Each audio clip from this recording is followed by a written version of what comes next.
Hello, good afternoon students. तो exams ख़त्म हो गए, एग्ज़ाम्स की टेंशन ख़त्म हो गई और आपने इन्जॉय भी कर लिया जितना करना था। अभी बीकॉम का लास्ट ईयर बाकी है और उसके सारे कोर्सेज बाकी हैं और सिलेबस भी बाकी है। और इस बार सिलेबस टफ़ होता है। जो बीकॉम का फाइनल ईयर होता है उसमें थोड़ा सा पेपर भी टफ़ बनता है, सिलेबस भी टफ़ होता है। मैं आपकी एजुकेटर साक्षी महादेव लेकर आई हूँ कॉरपोरेट अकाउंटिंग, जो कि एक मेजर पेपर है जिसको 2 हिस्सों में बांटा गया है। पहले हिस्से में आपने 2 यूनिट देखनी मिलेगी, दूसरे हिस्से में वापस से 2 यूनिट। काफ़ी यूनिवर्सिटीज़ में ये एक नाम से ही चल रहा है बट कंटेंट जो है वो सेम रहता है। तो कॉरपोरेट अकाउंटिंग या निगमीय लेखांकन की जो पूरी जिम्मेदारी है वो मेरी है। आज मैं आपके सामने हूँ। कॉरपोरेट अकाउंटिंग क्या है, हमारा सिलेबस कवरेज क्या रहेगा डीडीयू यूनिवर्सिटी के लिए, खासकर डीडीयू यूनिवर्सिटी के लिए खासकर इसलिए बोल रही हूँ क्योंकि कभी भी कंटेंट मैटर कोई यूनिवर्सिटी चेंज नहीं कर सकती है। चीज़ें वही रहती हैं, बस कुछ पहले आ जाती हैं, कुछ बाद में आ जाती हैं। अलावा इसके हम लखनऊ यूनिवर्सिटी भी देखेंगे, बट फिलहाल इस लेक्चर में मैं डीडीयू यूनिवर्सिटी को फोकस करके बात कर रही हूँ। कॉरपोरेट अकाउंटिंग में आपने 2 यूनिट्स देखने मिलती हैं। निगमीय लेखांकन या कॉरपोरेट अकाउंटिंग में एक कंपनी जो होती है, एक संस्था जो होती है, जो कंपनीज एक्ट 2013 के तहत बनाई जा रही है, उसका लेखांकन कैसे तैयार किया जाता है और उसका जो लेखांकन होता है किस तरह से एक सोल प्रोप्राइटरशिप यानी एकाकी व्यापार और पार्टनरशिप यानी कि साझेदारी से अलग होता है। ये पूरा सिलेबस होता है कॉरपोरेट अकाउंटिंग या निगमीय लेखांकन का। डिटेल में बात करने से पहले, क्योंकि इस लेक्चर में मैं सब कुछ डिस्कस करूंगी जिससे आपका एक एक डाउट क्लियर हो सके, और हम लोग साथ में जब क्लासेस शुरू होने वाली हैं 15 जून से लाइव, हम सब साथ में जुड़ेंगे और इसकी पढ़ाई करेंगे। इतने डिटेल में जाने से पहले एक आपके लिए बहुत ही खुशखबरी और एक बहुत ही इंपॉर्टेंट इन्फॉर्मेशन लेकर मैं आई हूँ। बीकॉम 4th सेमेस्टर की जर्नी कंप्लीट करने के बाद आ चुके हैं हम अपने लाइव ब्रांड न्यू बैच के साथ, जिसमें 100% कोर्स कवरेज दी जाएगी। इसमें मेरे साथ साथ 2 और भी बहुत एक्सपर्ट मेंटर आपको मिलेंगे, mister Amrit Rai sir and miss Simran Sharma ma'am. अलावा मेरे ये 2 लोग भी रहेंगे और आपको एक पूरी रेंज ऑफ फैकल्टी मिलेगी। जो व्यक्ति जिस फील्ड में एक्सपर्ट है, आपको उसकी गाइडलाइन के तहत तैयारी करने का मौका मिलेगा। साथ ही साथ इस बैच को हम 15 जून से लाइव शुरू कर रहे हैं, यानी जुड़ने के लिए आपको ये बैच 15 तक एक कूपन कोड, एक मैजिक, एक जादू की छड़ी मैं बता रही हूँ, जहाँ पे आपको हमारा ये बैच 10% डिस्काउंट के साथ मिल सकता है। 15 जून से पहले लेने वाले स्टूडेंट्स के लिए हमारे जो बैच की प्राइस है 599, उनको 599 यानी 600 में 1 रुपये कम। आपने यूज करना है गुरुकुल 10 का कोड, ऑल कैपिटल। गुरुकुल 10 का कूपन कोड आप यूज करेंगे, आपको 10% डिस्काउंट के साथ 15 जून से अपने मेंटोर्स के साथ लाइव जुड़ने का मौका मिलेगा। पूरी कोर्स कवरेज रहेगी, डीपीपीज रहेंगे, पीडीएफ रहेंगे, लेक्चर नोट्स रहेंगे और साथ ही साथ हम लाइव रहेंगे। तो क्लासेस इतनी इंटरैक्टिव रहेगी कि आप अपना हर डाउट पूछ सकते हैं।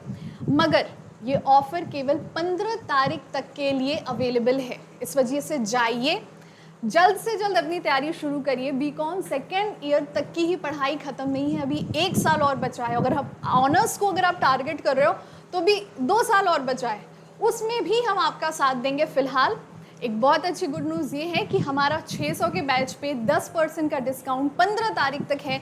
आज ही जाइए, इसको खरीदिए और लाइव क्लास के साथ जुड़िए। आपके जितने भी सब्जेक्ट्स हैं उन सारे सब्जेक्ट्स की कवरेज और सारी एक्सपर्ट गाइडेंस के साथ हम हमारे लाइव बैच में मिलेंगे। उम्मीद करती हूँ आपको सारे डाउट्स क्लियर हो गए होंगे। फिर भी अगर बैच को लेके कोई कंफ्यूजन है, यहाँ पे हमारी टीम का नंबर, आप हमारे ऐप को डाउनलोड कर सकते हैं और टीम का नंबर आपकी स्क्रीन पे डिस्प्ले हो रहा होगा। फिर भी मैं आपकी सुविधा के लिए बता दूं, 7307242267 पे कॉल करके आप और भी जो जानकारियां हैं बैच के बारे में ले सकते हैं। I hope we are very clear. तो दोबारा से आपकी तैयारी जीत की होने वाली है। टारगेट गुरुकुल के साथ, टारगेट सेमेस्टर के साथ लगे रहिए, पढ़ते रहिए। वापस से आते हैं हम हमारे कॉर्पोरेट अकाउंटिंग के लिए। हाँ जी, तो मैं बात कर रही थी कॉर्पोरेट अकाउंटिंग या निगमीय लेखांकन में। मैंने आपसे बोला था कि ये जो निगमीय लेखांकन का पेपर है, ये पेपर मैं देख रही हूँ। क्यों मैं देख रही हूँ? क्योंकि बाकी भी सब्जेक्ट्स हैं जो आपके और एक्सपर्ट मेंटर्स देख रहे हैं।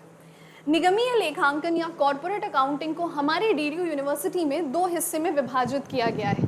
सबसे पहला हिस्सा है कॉर्पोरेट अकाउंटिंग 1 या निगमीय लेखांकन 1 और दूसरा है निगमीय लेखांकन 2। अभी अभी आपको बोर्ड पे ये सिलेबस डिस्प्ले हो रहा होगा। ये पूरा वही सिलेबस है जो डीडीयू प्रिस्क्राइब करता है आने वाले पेपर्स के लिए। ज़रा इस सिलेबस का एनालिसिस करते हैं और समझते हैं कि डीडीयू हमसे कहना क्या चाह रहा है। किस तरह से अगर हम पढ़ाई को लेकर चले तो हमारा एक बहुत ही 8 से ऊपर वाले सीजीपीए सिक्योर हो जाएंगे, एक बहुत ही सम्मानजनक अंक आएंगे। सबसे पहले देखते हैं ये 2 यूनिट जब एक साथ मिलके बनते हैं कॉर्पोरेट अकाउंटिंग 1 का सिलेबस, तब कॉर्पोरेट अकाउंटिंग 1 हमारा कॉर्पोरेट अकाउंटिंग 2 के कंपैरिजन में आसान है। कॉर्पोरेट अकाउंटिंग 1 थोड़ा सा आसान है क्योंकि कॉर्पोरेट अकाउंटिंग 1 के यूनिट 1 के पहले चैप्टर में, या यूँ कहें कि पूरे यूनिट 1 में मुख्य रूप से बात की गई है कंपनी के शेयर्स की। अच्छा, शेयर्स की वही कुछ है जो आपने 12th में पढ़ा होगा, जहाँ पे हमने कंपनी अकाउंट्स की बात की थी। इसलिए थोड़ा सा आसान ये लगता है हमें बाकी 3 यूनिट्स के कंपैरिजन में, जहाँ पे हम सीखते हैं शेयर्स यानी कंपनी के अंशों के बारे में, उनको किस तरह से इशू किया जाता है, किस तरह से जब्त या फॉरफीचर किया जाता है। मगर कॉर्पोरेट अकाउंटिंग केवल एक न्यूमेरिकल पेपर नहीं है। नाम से निगमीय लेखांकन पूर्ण रूप से न्यूमेरिकल लगता है और दरअसल ये न्यूमेरिकल है भी, क्योंकि अगर हम कंपनी सेक्रेटरी सीएस के सिलेबस की बात करें तो जो मेजर पोर्शन है वो न्यूमेरिकल को कवर करते हुए है। मगर डीडीयू के पिछले साल के पीवाईक्यू उठा के देख लीजिए तो 50 में से लगभग 25 से 30 सवाल थियोरी बेस्ड आए हैं। अब उसके अलावा जो क्वेश्चन आए हैं 20 सवाल या 15 सवाल, ये आपके न्यूमेरिकल बेस्ड आए हैं। यानी कि हम पूर्ण रूप से पूरा न्यूमेरिकल पढ़ेंगे और थ्योरी छोड़ देंगे, ऐसे में फिर कवरेज हमारी आधी रह जाएगी। हर चैप्टर में कोई ना कोई पोर्शन है, कोई ना कोई ऐसा पॉइंट है जिसको दोहरा के उन लोगों ने पूछा है, हर एग्जाम में पूछा है, उस पर मेरा खास फोकस रहेगा। जब आप मेरी लेक्चर्स को लाइव ज्वाइन करेंगे तो हम कुछ नोट्स आपके लिए डिक्टेट करेंगे और आप उन नोट्स को लिखेंगे। उन नोट्स में एक लाइन के 2 लाइन के वो नोट्स रहेंगे। वो बेसिकली वो नोट्स रहेंगे जो एग्जाम में रिपीटेटिवली आपसे पूछे गए हैं, एक रिपीटेड पैटर्न पे उनको देखा गया है। तो पहला यूनिट तो कंपनी के बारे में बात करता है कि कंपनी में, पहला यूनिट कंपनी के बारे में ज़्यादा बात नहीं करेगा क्योंकि कंपनी लॉ आपको ऑलरेडी पढ़ा चुका है वो 3rd सेमेस्टर में। मगर कंपनी के शेयर से जिक्र शुरू होता है। यहाँ पे शेयर क्या होते हैं, शेयर के क्या क्या फीचर्स यानी प्रकृति क्या होती है शेयर्स की, प्रकार क्या होते हैं, उनके मुख्यतः 2 प्रकार हैं, इक्विटी, प्रेफरेंशियल।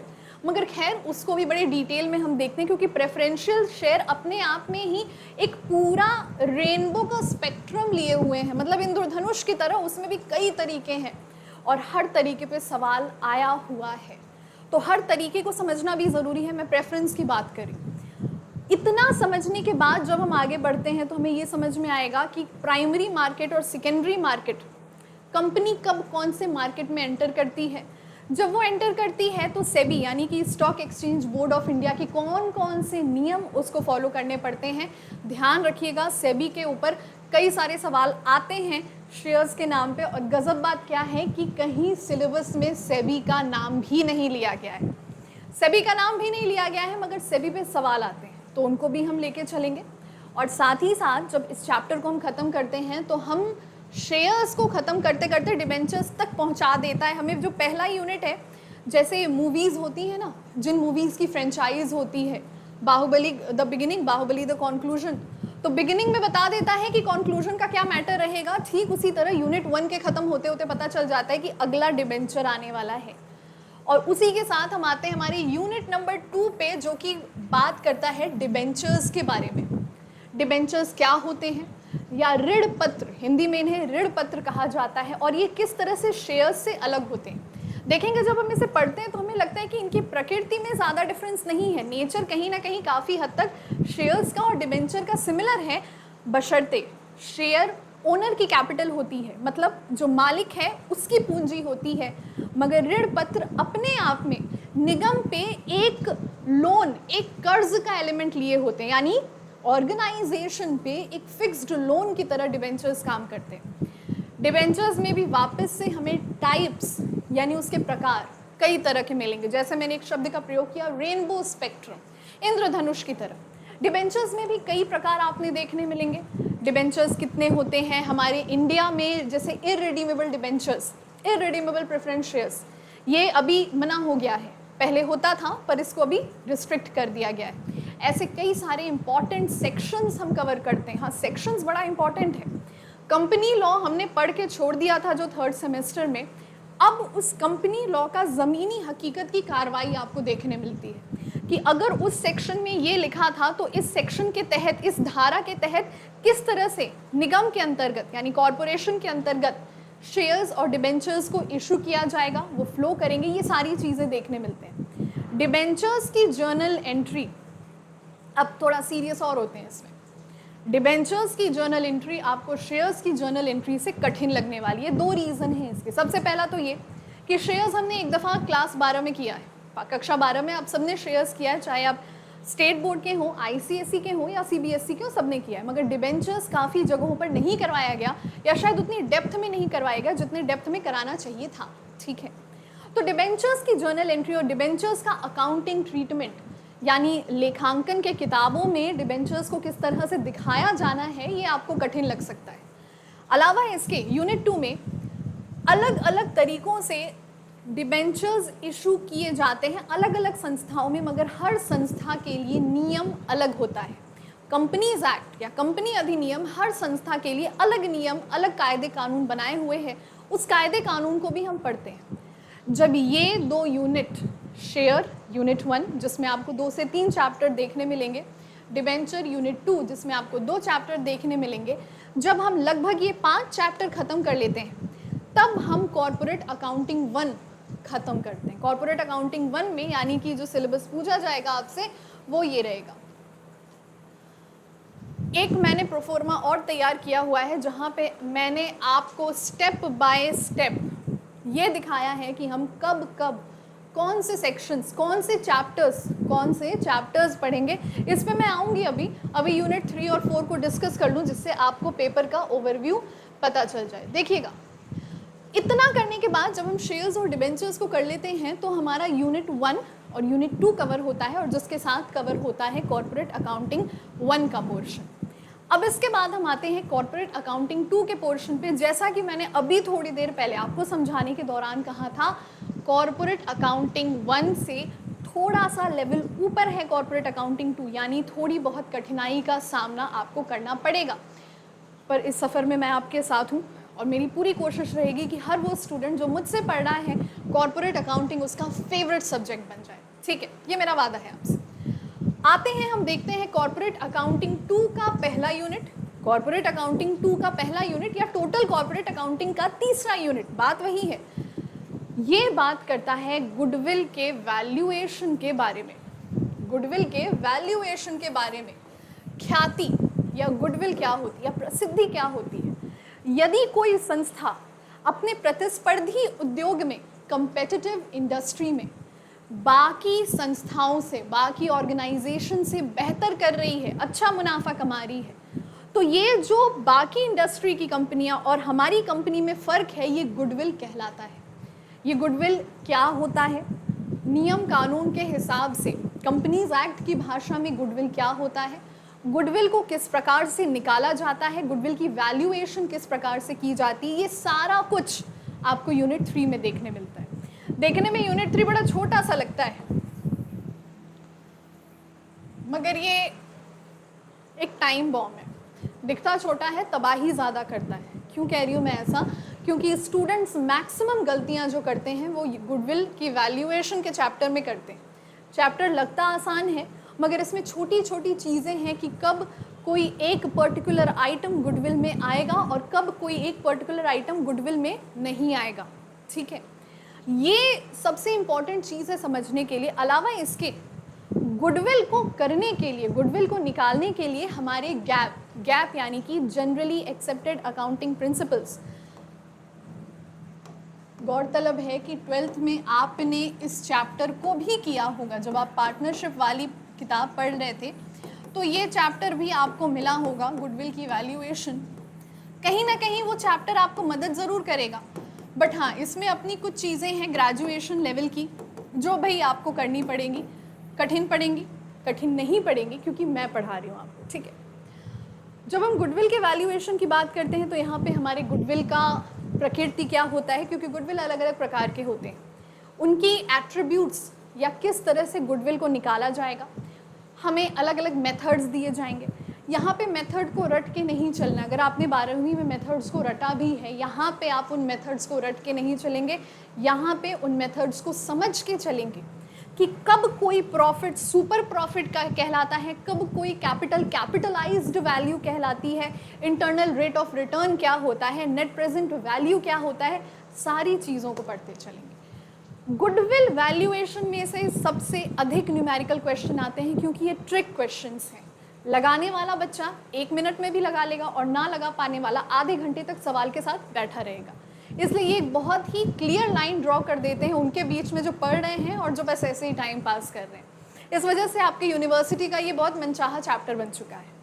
गुडविल को जब हम ख़त्म करते हैं तो हम अपने अंतिम यूनिट या कॉर्पोरेट अकाउंटिंग 2 के दूसरे यूनिट पे आते हैं, जो कि सबसे टफ, मैं कह सकती हूँ, बहुत कॉन्फिडेंस के साथ मैं कह रही हूँ टफ है, बट आपको टफ लगेगा नहीं, ठीक है। मैं डरा नहीं रही हूँ आपको, मैं बता रही हूँ कि बाकी 3 यूनिट्स के कंपैरिजन में अब हमें यहाँ पे अमलगमेशन यानी कि 2 कंपनियों का समन्वय करना है। जब एक कंपनी दूसरी कंपनी को खरीद रही है या जब 2 कंपनियां अपने सारे एसेट, संपत्तियां और सारी लाइबिलिटीज़ या दायित्व को समतल करके एक नई कंपनी बना रही हैं, उस दिशा में, उस दशा में किस तरह से अमलगमेशन, उसे कहते हैं अमलगमेशन का प्रोसेस। और अमलगमेशन भी अलग अलग तरह का होता है, जैसे अभी अभी मैंने आपसे जिक्र किया, हो सकता है 2 कंपनियां एक बन रही हो सकता है एक कंपनी है दूसरे को खरीद रही हो, और ये कहने की बात है क्योंकि इसमें पूरा लंबा प्रोसीजर फिर इन्वॉल्व होता है। जब एक कंपनी दूसरे के एसेट्स को खरीदती है, उसके लाइबिलिटीज़ को पे ऑफ करती है। अकाउंटिंग स्टैंडर्ड 14, कौन सा? अकाउंटिंग स्टैंडर्ड 14 अमलगमेशन के अकाउंट्स के बारे में बात करता है। और हम ये चैप्टर सबसे अधिक समय भी लेगा, मैं बहुत क्लियरली बोल रही हूँ, ये चैप्टर सबसे अधिक समय लेगा क्योंकि हम लाइव जुड़ेंगे, और लाइव जुड़ेंगे जब, तो हमें आपके क्वेश्चंस को भी टेकअप करना है, मुझे आपके सवालों को भी टेकअप करना है जो आप रियल टाइम में पूछोगे। जब हम लाइव जुड़ेंगे तो इसमें आपके सबसे ज़्यादा सवाल आने वाले हैं। एक एक्सपीरियंस टीचर के रूप में बता रही हूँ मैं, सबसे ज़्यादा सवाल स्टूडेंट्स के इसी चैप्टर से आते हैं, ये क्यों हुआ, वो क्यों हुआ, वो परचेज कंसीडरेशन कैसे बना, ये सारी चीज़ें, और जो कि बहुत अच्छी बात है क्योंकि जब आप लाइव क्लासेस में अपने लेक्चर्स को क्लियर करके जाओगे तो आपको समझ में आएगा कि आपने आगे प्रोसीड कैसे करना है। न्यूमेरिकल्स की बात करें, इन सारे यूनिट्स की बात करें तो न्यूमेरिकल्स काफ़ी असेंडिंग ऑर्डर में टफ होते जाते हैं। मतलब पहला सवाल जो रहेगा वो काफ़ी आसान रहेगा, जैसे जैसे हम सवालों को लगाते जाते हैं सवाल की टफनेस बढ़ती जाती है। PYQ पे एक ही दिन में फोकस करेंगे अगर, तो चीज़ें कठिन हो जानी है, ये जाहिर है। इस वजह से मेरी पूरी कोशिश है कि आपको लेक्चर्स के दौरान जैसे जो सवाल हैं, जब मैं सवालों पे आऊँ या जब मैं उस पर्टिकुलर पॉइंट पे आऊँ जो मुझे आपको पढ़ाना है, उस समय ही यदि मुझे ऐसा कोई ऑब्जेक्ट मिलता है जो पिछले पेपर में पूछा है तो हम ऑन द स्पॉट उसको सॉल्व करेंगे। जैसे अगर मैं इंटरनल रिकन्स्ट्रक्शन का एक सवाल लगवा रही हूँ आपको और पिछले किसी पेपर में इंटरनल रिकन्स्ट्रक्शन पे सवाल आए हुए हैं, तो हम उसी सवाल को लगाते हैं जो हमारे एग्ज़ाम में DDU ने पूछा है। तो एक बहुत ही क्लियर कंसेप्ट आपको बन जाएगा कि चीज़ों को कैसे, जैसे परचेज कंसीडरेशन जो होता क्या है, जब कोई कंपनी दूसरे कंपनी को खरीदती है तो वो जो प्राइस पे करती है उसको परचेज कंसीडरेशन कहते हैं। तो जो परचेज कंसीडरेशन पे हो रहा है किसी कंपनी को दूसरी कंपनी को, जो कंपनी उसको खरीद रही है, इसको गणना करने के लिए, इसको कैलकुलेट करने के लिए हमारे पास अन्य तरह के, बहुत तरह के मेथड्स होते हैं। आपके पेपर में जिस मेथड का जिक्र किया गया है आपने उसी मेथड से बढ़ना है। तो ऐसा अगर मैं मेथड पढ़ा रही हूँ और एक क्वेश्चन है उसका DDU पे, तो फिर हम उसको टेकअप करेंगे, पर ये सारी सुविधा आपको लाइव बैच में मिलेगी। आइए अब डिस्कस करते हैं अंतिम चीज़ जो सिलेबस इंट्रोडक्शन की लास्ट चीज़ है, और वो है हमारे चैप्टर्स की अरेंजमेंट। हमने ये सीख लिया, यूनिट 1 में शेयर्स का जिक्र है, यूनिट 2 में डिबेंचर्स का जिक्र है, यूनिट 3 या कॉर्पोरेट अकाउंटिंग 2 के यूनिट 1 में गुडविल का जिक्र है, और अंतिम अमलगमेशन की बात की गई है। अब हमें देखना है कि चैप्टर्स की क्रोनोलॉजी किस तरह से आपकी यूनिवर्सिटी ने अरेंज की है। आइए देखें।